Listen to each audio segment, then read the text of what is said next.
Today I am reading from the ninth book in the Left Behind series. The name of this book is Desecration. Antichrist Takes the Throne. And today I'm reading chapter 3. Hattie knelt in her hotel room in Tel Aviv, thanking God for all she had learned from Tyson Ben Judah in such a short time.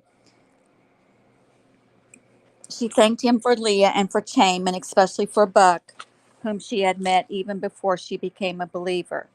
She thanked God for Rayford, who first told her about Christ. She thanked him for Albie, who for some reason cared so much for her. As she prayed, she became aware of someone standing in her room. Here she was, one who was always checked everywhere before locking herself in. No one could have been there, yet the sound of his words made her lower her face to the floor as if in a deep sleep. Suddenly a hand touched her, which made her tremble, and a voice said, "O daughter, you are greatly beloved of God. Understand the words I speak to you, and stand upright, for I have been sent to you." Hattie had read Dr. Ben Judah's story of being spoken to in a dream, and she stood shaking. The voice said, "Do not fear, for from the first day you humbled yourself before God, your words were heard. I have come because of your words." "May I know who speaks to me?" Hattie managed. "I am Michael." Hattie was too terrified to say anything eloquent. She said, "What are you supposed to tell me?" He said, "I have come to make you understand what will happen in these latter days." Hattie felt so privileged she couldn't say anything. And Michael added, "O daughter greatly beloved, fear not. Peace be to you. Be strong, yes, be strong. Accept not the blasphemy of the evil one and his false prophet. If you are wise, you shall shine like the brightness of the firmament.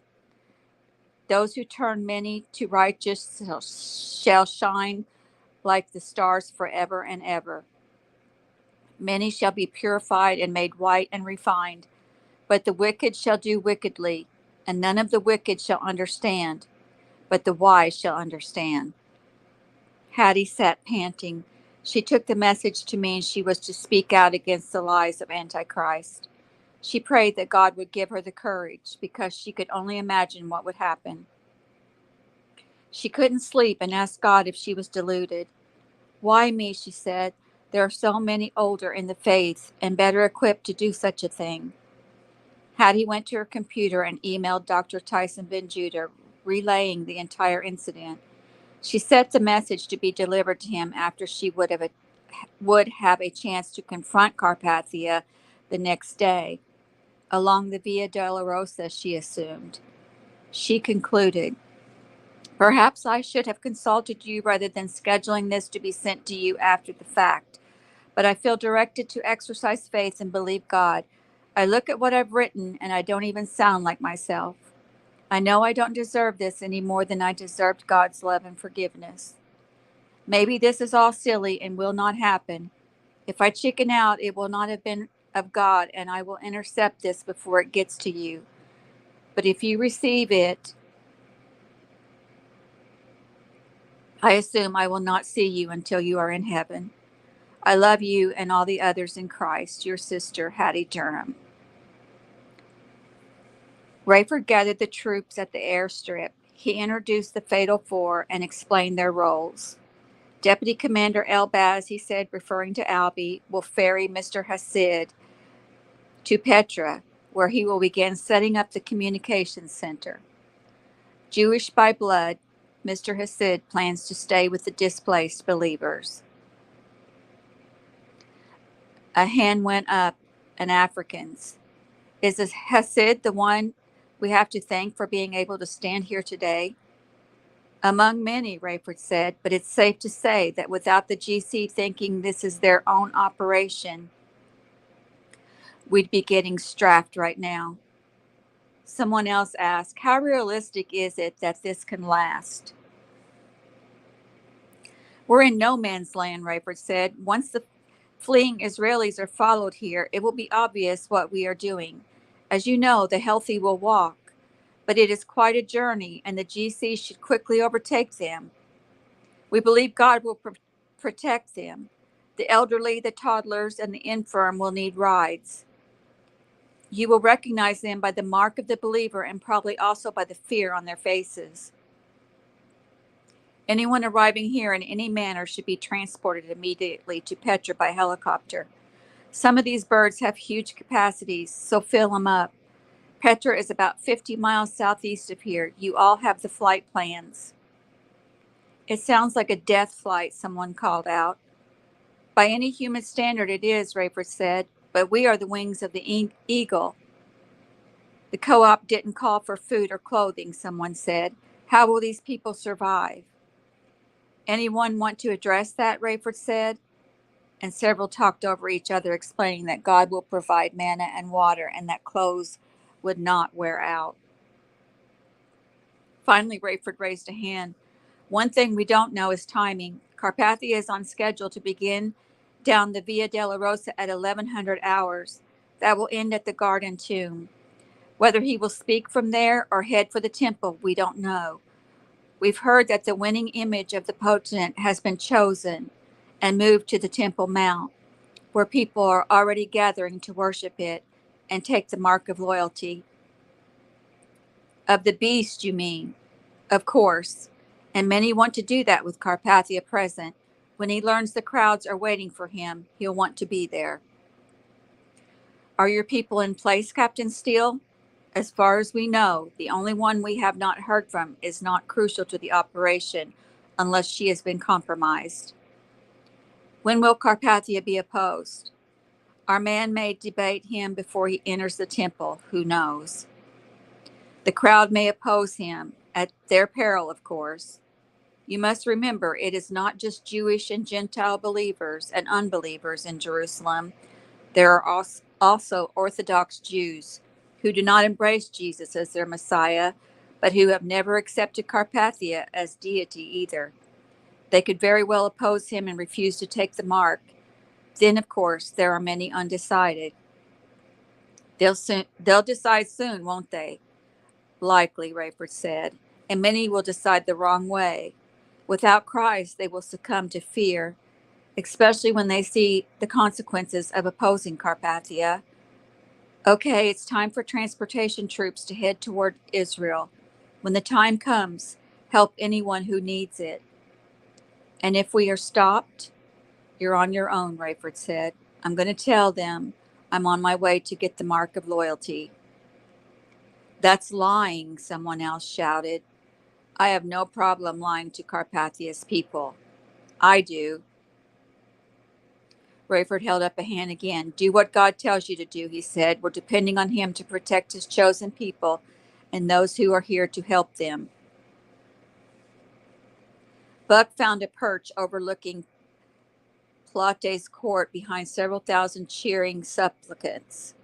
The elderly Rosenzweig appeared to gasp for breath without making a sound.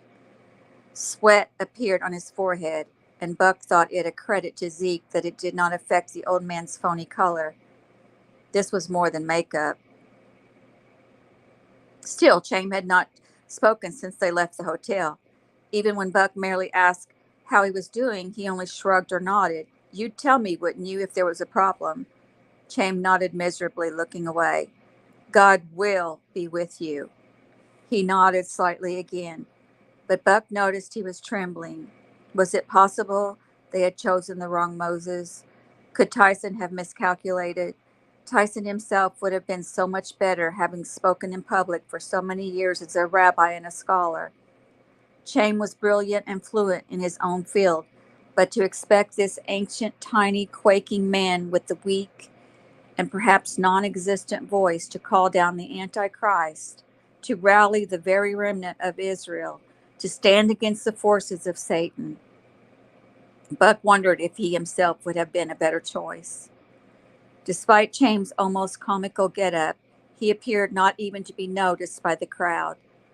How could he command an audience? Buck had worried what he would say or do if GC peacekeeping forces or morale monitors checked for his mark of loyalty. But loudspeaker trucks threaded their way through the streets, announcing that all citizens are expected to display the mark of loyalty to the risen potentate. Why not take care of this painless and thrilling obligation while His Excellency is here? Many in the crowd already had the mark, of course, but others talked among themselves about where the nearest loyalty administration center was. I'm taking mine at the Temple Mount today, a woman said, and several agreed. Buck was amazed at the number of men and women who carried toddlers waving real and fake palm branches. Someone passed out sheets with the lyrics to Hail Carpathia, and when people spontaneously broke into song, others assumed Carpathia had appeared and began a rousing ovation. Finally, Buck spotted a motorcade, led and followed by GC tanks topped with revolving blue and red-orange lights. Between the tanks were 3 oversized black vehicles. When the convoy stopped, a deafening cheer rose. The first vehicle disgorged local and regional dignitaries. Then Most High Reverend Father Leon Fortunato in full clerical regalia.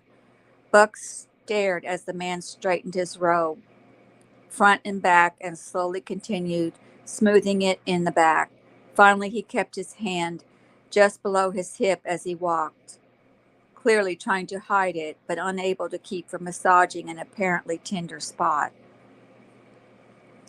The second vehicle produced GC brass, including Akbar and Moon, and then to a renewed burst of applause and envying Viv Evans. From more than 100 yards away, she stood out among the dark-suited men.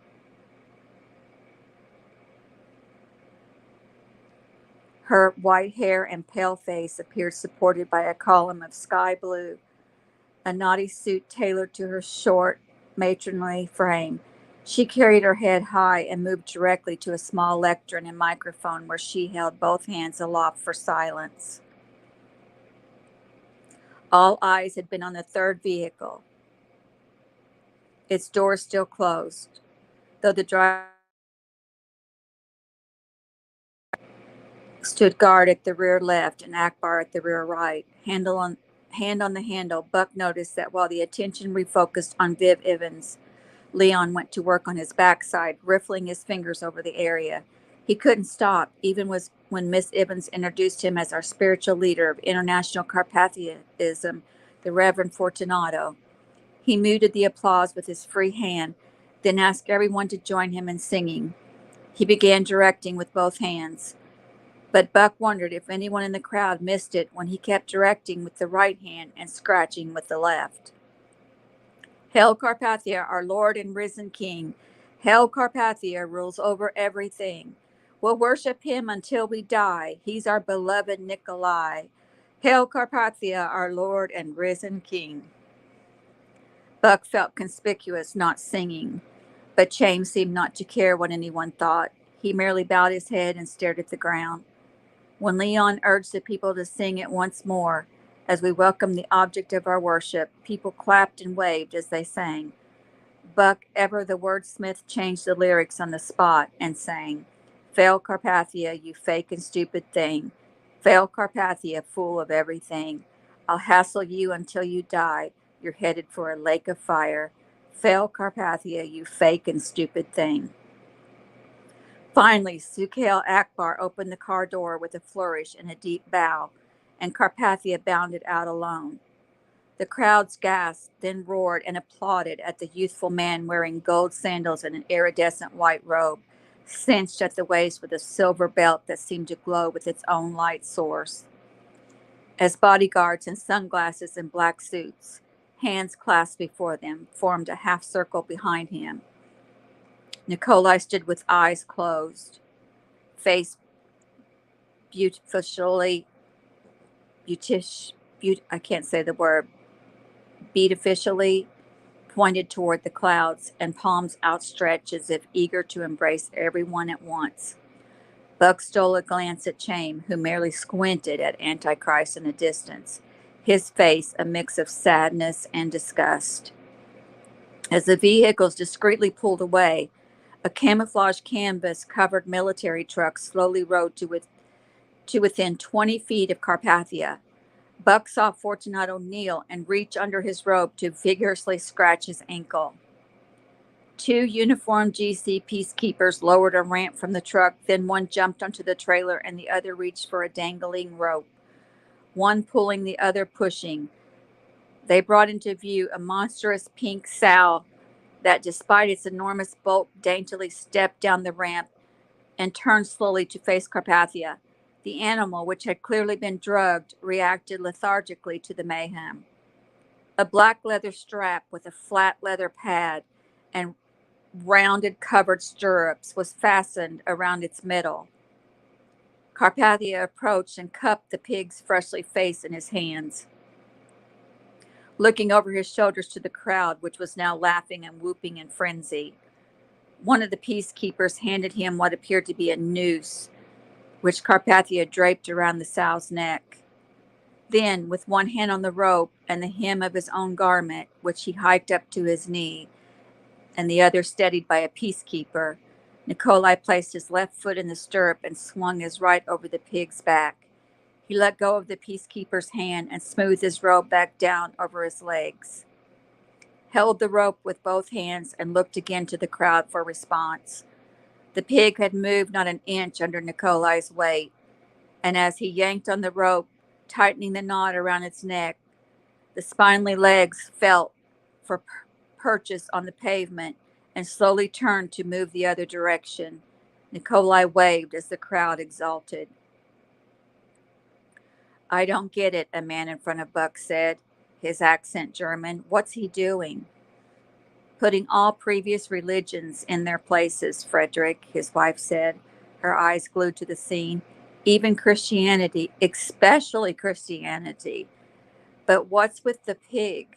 Christianity has Jewish roots," she said, still not looking at him.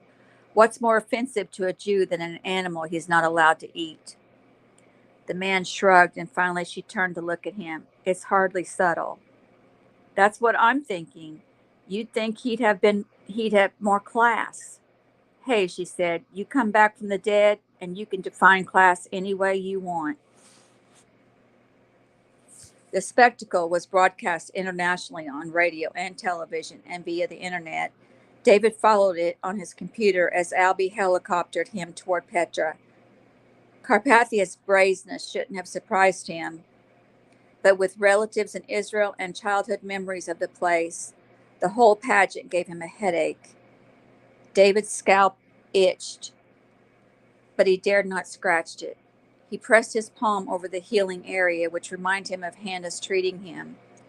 That, of course, reminded him of what he was doing when he had collapsed, searching for his missing fiancée in the aftermath of Carpathia's resurrection. And he felt the familiar ache for Annie, and he would see her again in less than 3.5 years, but that made the second half of the tribulation seem even longer. If he stayed in Petra, it would be that long before he saw Hannah again, too. David envied Buck Williams and his marriage. He couldn't wait to meet Chloe, the brain behind the International Commodity Co-op. Besides creating an underground where believers would be able to buy and sell from each other when they were restricted from world markets, she had almost single-handedly brought together the personnel for Operation Eagle without having met them. In a cooler behind Albie was food enough to last David until the fleeing Israelis joined him. Maybe God would feed David with manna before the others arrived. He hoped bringing food was not evidence of faithlessness. Chloe Williams had arranged for the shipment of the latest high-tech computer equipment from various parts of the world, and that too was in the cargo hold. David could only guess how long it would take him and Albie to unload. He studied an aerial sketch of the area and wondered where he would set up and where he would live. "This place sure doesn't look like it could house all the believers in Israel." "It won't," Albie said. "We're estimating 1 million people will need refuge. Petra will hold about 1/4 of that." "What do you plan to do with the rest?" "Expand the borders, that's all. The co-op has tents for the others." "Will they be safe outside Petra, I mean?" Albie shook his head. "There's only so much we know, brother. This is a faith mission." At a little after 3 a.m. in Chicago, Tyson lay with his hands behind his head on the cot in his study. He fought sleep as he watched the broadcast on his computer monitor. Hearing voices in the commons area, he padded out to find Chloe Kenny on her lap watching television. "Do you believe this?" he said. "Dis," Kenny said, and Chloe shushed him. She pressed her lips together. "I wish I were there. You should be pleased with what God has allowed you to accomplish, Chloe. Every report says things are going like clockwork." "I know, and I've learned what strangers can do when they have a bond." Tyson sat on the floor. "The vehicle advance should be underway by now." "It is," she said, "and it's one of the riskiest parts. We didn't have time to put GC insignias on the vehicles." "God knows," Tyson said. "Gott?" Kenny said. "That's God in German, you know," Tyson said. "I doubt he's bilingual," Chloe said, but apparently Buck is. Never studied another language, and now he's speaking Hebrew without even knowing it. It was clear to Buck that Carpathia had decided not to address the crowds until either the Garden Tomb or the Temple Mount. All along the Via della Rosa, he confused many by skipping traditional sites, and the people sang and chanted and cheered. James seemed to move more and more slowly, and Buck worried about his health. The drugged pig was even weaker, however, and the milling throngs found it hilarious somehow when her front legs buckled and she dropped to her knees, nearly pitching Carpathia on his head. They laughed and laughed as aides rushed to help Carpathia off the animal. He formed a gun with his thumb and forefinger and pretended to pop the sow where she rested. Then he dragged a finger across his own neck as if remembering the actual plan for the porker. Nikolai strode on while the military truck pulled into view and half a dozen peacekeepers worked on getting the pig back on 4 feet and into the trailer. The Podnan jogged from the central bus station area up to the traditional site of Calvary, and it was all Buck could do to watch. He was grateful there was no mock crucifixion, but still it turned his stomach to see Carpathia stand at the edge of the mount and again spread his arms as if embracing the world. Suddenly, Fortunato stepped beside his boss and tried to mimic his pose. He could hold it only so long before having to scratch his backside or his ankle. Some in the crowd seemed to develop sympathetic itches. "Behold the Lamb who takes away the sins of the world," Fortunato bellowed. Buck gritted his teeth and looked away, noticing that Chaim's breath now came in short gasps. The sky blackened and people pulled their collars up and looked around for shelter. "You need not move if you are loyal to your risen ruler," Fortunato said. "I have been imbued with power from on high to call down fire on the enemies of the king of this world. Let the loyalists declare themselves." Buck froze, while thousands jumped and screamed and waved. He stood, stock still, fearing that just about anyone would be able to tell he opposed Carpathia. Chaim crossed his arms and stared directly up at Fortunato as if daring the man to strike him dead. "Today you shall have opportunity to worship the image of your God," Fortunato shouted, but he could be seen only when lightning flashed. Buck saw rapturous looks on the faces of the crowd. "But now you have opportunity to praise him in person. All glory to the lover of your souls." Thousands knelt and raised their arms to Nikolai, who remained with his hands outstretched, drinking in the worship. "How many of you will receive the mark of loyalty even this day at the Temple Mount?" Fortunato implored, now scratching in 3 places, including his stomach. Buck stared at the strobe-like image of Carpathia's pitiful psychopath, wondering if he would be revealed and struck dead by the man whose power came from the pit of hell. Thousands rose from their knees to wave, to assure the leader of Carpathianism that they would be there, taking the mark in the shadow of the image. That at least made Buck and Chaim less conspicuous. "My Lord, the very God of this world, has granted me the power to know your hearts," Fortunato said. The people jumped and waved all the more.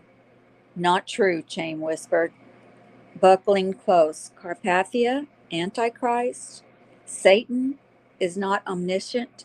He cannot tell his false prophet what he himself cannot know. Buck narrowed his eyes at Chaim. So this was it. This was the opposition. This was Moses standing against Pharaoh. Buck gestured as if Chaim should shout it out, make it clear, but Chaim looked away. I know if your heart is deceitful, Fortunato said, between claps of thunder, rubbing his body in the flashing light. You shall not be able to stand against the all-seeing eye of your God or his servant. The hymn to Nikolai spontaneously erupted again, but Buck did not have the heart to sing even his own lyrics. Suddenly the crowd fell deathly still, and the thunder diminished to low rolls that seemed to come from afar. Fortunato stood surveying the massive throng, still scratching, but his eyes piercing. Carpathia had somehow maintained his pose for several minutes. Heads and eyes turned towards a high screeching voice from the base of Golgotha. The crowd evaporated from around a woman who stood pointing at Carpathia and Fortunato. Liars, she railed. Blasphemers. Antichrist. False prophet. Woe unto you who would take the place of Jesus Christ of Nazareth, the Lamb of God, who takes away the sin of the world. You shall not prevail against the God of heaven. Buck was stricken. It was Hattie. Chaim dropped to his knees, clasped his hands before his face, and prayed, God spare her. I have spoken, Fortunato shouted. Yours is the empty, vain tongue of the damned, Hattie called out. She lifted her pointed finger from the two on the heel and raised it above her head. As he is my witness, there is one God and one mediator between God and men, the man, Jesus Christ. Fortunato pointed at her, and a ball of fire roared from the black sky, illuminating the whole area. Hattie burst into flames. The masses fell away, screaming in terror as she stood burning. Mighty tongues of fire licking at her clothes, her hair, enveloping her body as she seemed to melt in the consuming blaze. The clouds rolled back, the lightning and thunder ceased, and the sun reappeared. A soft breeze made Hattie topple like a statue. People gaped as she was quickly reduced to ash, her silhouette branded onto the ground. As the fire died and the smoke wafted, Hattie's remains skittered about with the wind. Fortunato drew the attention back to himself. Marvel not that I say unto you, all power has been given to me in heaven and on the earth. Carpathia carefully made his way down to the place of the skull, and the silent crowds moved to follow. As people passed the smoldering ashes, some spit and others kicked at the powdery stuff. Buck was overwhelmed with memories of meeting Hattie, of introducing her to Carpathia. He turned and grabbed the praying Rosenzweig by the shoulder and yanked him to his feet. That should have been you, he hissed, or me. We should not have left her with the responsibility. He let go of the man's robe and marched off toward the garden tomb, not caring whether Chaim kept up with him. If Rosenzweig would not accept the mantle, despite having been a believer even longer than Hattie, maybe Buck was being called to stand in the gap. He didn't know what Carpathia or Fortunato had in store for the tomb, but this time, if need be, he would be the one to oppose Antichrist. Rayford hadn't felt as motivated or useful since he had first become a believer. Supervising the advance of his Operation Eagle troops, he had kept just an intermittent eye on what Carpathia was up to. It would be clear when Chaim revealed himself and sent the remnant toward refuge. That would be his cue to start watching for the return to Miss B. Ramon and the airlift to safety. But now his phone was alive with messages. He took Chloe's call first. What was that? She asked. Clearly, Fortunato zapped someone, but they didn't show who. Was it Chaim? I don't know, Rayford said. Let me call you back. David reported the same thing just before Rayford heard from Mac and then Abdullah. I'll call Buck. he told them, but Buck wasn't answering. David spent the next hour setting up near what he knew to be a high place, a site used centuries before by pagans who believed they were sacrificing their gods by being as close to heaven as possible. He was lonely already, Albie having headed back as soon as he was unloaded. David didn't know how long it would be before he was joined by as many as 1,000,000 others. So far, he had seen only from the air the stunning red rock masterpiece of a city carved from stone. He couldn't imagine what it would look like from close up when he had the time to explore. No one seemed to know what happened with Fortunato and the crowd at Calvary, and David's occasional glances at the screen merely showed the crowds making their way to the garden tomb. Then he heard a tone and stood still in the lofty quiet of the high place. Someone was trying to reach him on his computer. David scrambled from a cave he had decided might be his first living quarters. He reached his computer and sat cross-legged before it. The play-by-play from Jerusalem droned on. Commentators filling time before the next event, no one specific about what had gone on at the last site. He checked the encoded Operation Eagle site, but found nothing new. The tone sounded again, and he switched screens to receive a summons from Chang Wong in his apartment at the palace in New Babylon. "I found the mother lode," Chang had written. "Uploading so you can celebrate with me."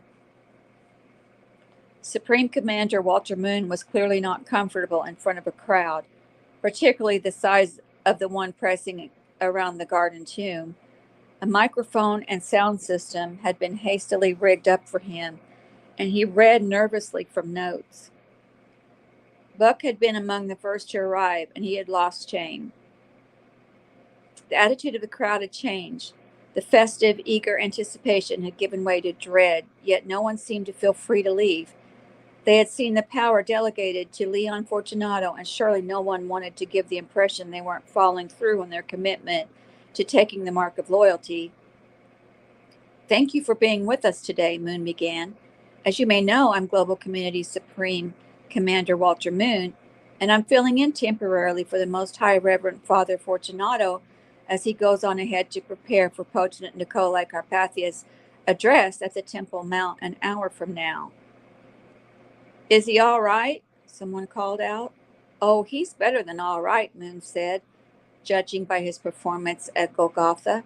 He apparently thought that would elicit a laugh, and when it didn't, he searched his notes again to find his place. Buck called Chang. "We on secure phones, Mr. Wong?" he asked. "Be sure." "Yes, Mr. Williams, and I just communicated with Mr. Hasid by computer that—" "Sorry, kid, no time. Check with medical and see what's happening with Fortunato." "I'm sorry. What didn't you hear?" "I heard you all right, sir, but I was under the impression you were with the Paget there in Jerusalem. That's where Carpathia and Fortunato are, along with—" "Fortunato's disappeared, and they're saying he's gone on ahead for preparations." "I'm on it." Buck heard him tapping at a keyboard. "Good call, Mr. Williams," he said. "Now reading. Classified, top secret, director level, eyes only. Most High Reverend, blah, blah, blah, under care of Palace Surgeon and Chief Mobile Unit, Jerusalem, blah, blah. Ah, here it is. Preliminary diagnosis, rash, several boil-like epidermal eruptions, testing for carbuncles. That's all that's here for now." And that's the end of chapter 3. Next, I'll be reading chapter 4. Thank you for joining me. Have a wonderful day.